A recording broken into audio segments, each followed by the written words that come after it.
Buen día, mi nombre es Andrea Catarina Araujo Acevedo, yo soy estudiante de Derecho y este video es para la clase de Derecho Constitucional 2, para la fase número 5. En este caso vamos a analizar un caso puntual que es el caso número 2 de la guía de la fase 5. Entonces, ¿este caso de qué se trata? Es de un grupo de ciudadanos que presenta una acción de tutela contra la Presidencia y el Ministerio de Defensa Nacional, ya que consideran que hubo actos de abuso por parte de la fuerza pública en el manejo de una protesta. El Tribunal Superior de Cundinamarca no concede el amparo como tal, pero en sede de impugnación la Corte Suprema de Justicia sí lo hace y ordena a los accionados a pedir disculpas públicas, y a crear un protocolo de intervención a la manifestación ajustado siempre a los derechos humanos. Entonces, el presidente y el ministro de Defensa no comparten la decisión de la Corte y piden que la Corte Constitucional la revise y manifiestan que no van a dar cumplimiento hasta que el Tribunal Constitucional se pronuncie ante el caso. Entonces, vamos a tomar este análisis por 4 argumentos principales. El primero de ellos se basa en la Constitución Política de Colombia de 1991. Entonces, ¿qué nos dice la Constitución? En el artículo 86 nos dice que la acción de tutela es un mecanismo expedito para la protección de los derechos fundamentales y las decisiones de tutela deben cumplirse de inmediato. ¿Listo? Entonces, la posibilidad de solicitar la revisión por la Corte Constitucional no suspende la obligatoriedad de tener que cumplir con la sentencia inmediatamente. Como segundo argumento, tenemos que la jurisdicción constitucional y el control de constitucionalidad como tal, en este caso, la Corte Constitucional, si bien tiene la última palabra en materia de control constitucional, no implica que las decisiones de otras cortes, como la Corte Suprema de Justicia en este caso, no deban cumplirse mientras se espera la respuesta o el pronunciamiento de la Corte Constitucional. Como tercer argumento tenemos la obligatoriedad de las sentencias de tutela. Las sentencias de tutela tienen un carácter vinculante y su cumplimiento es obligatorio e inmediato. Eso no tiene ninguna forma de poder desacatarla. Entonces, independientemente de las impugnaciones presentadas, en este caso por el presidente y el ministro de Defensa, la negativa a cumplir una sentencia judicial configura un desacato como tal y lo cual puede acarrear consecuencias graves legales para los responsables, en este caso para el presidente y el ministro de Defensa. Como cuarto argumento tenemos el deber de protección de los derechos humanos.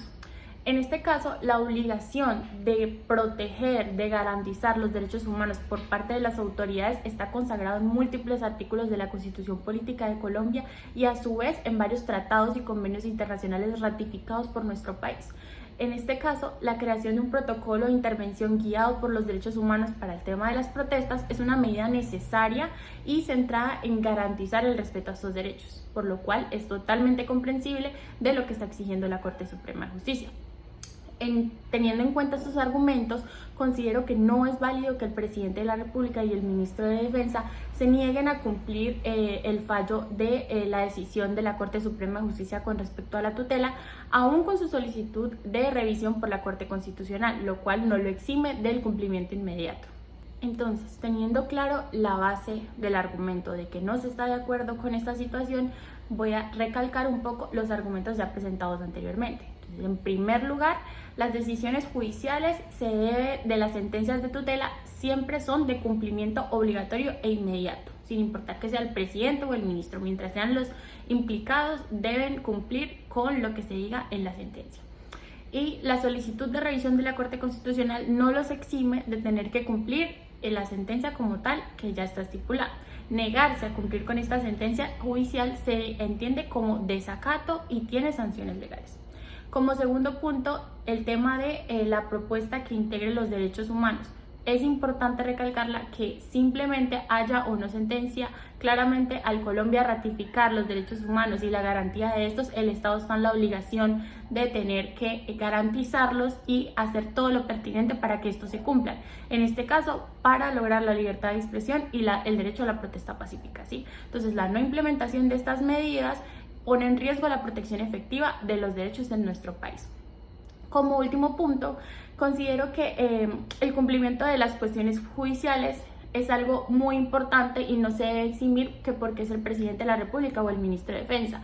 De hecho, esto hace que haya una división en el juego de poderes que ya hemos visto en Colombia. Entonces, es importante mantener el Estado de Derecho y la separación de poderes, haciendo que, sin importar que sea el Poder Ejecutivo, tenga que cumplir con las sanciones interpuestas por el Poder Judicial. Como conclusión, el presidente de la República y el ministro de Defensa deben cumplir con la sentencia establecida por la Corte Suprema de Justicia para la protección de los derechos de las personas que accionan la acción de tutela.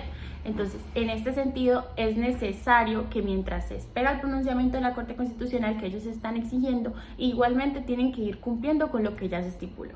Todo esto no solo asegura los derechos fundamentales de las personas, también asegura que se respete el Estado de Derecho y la separación de poderes de Colombia.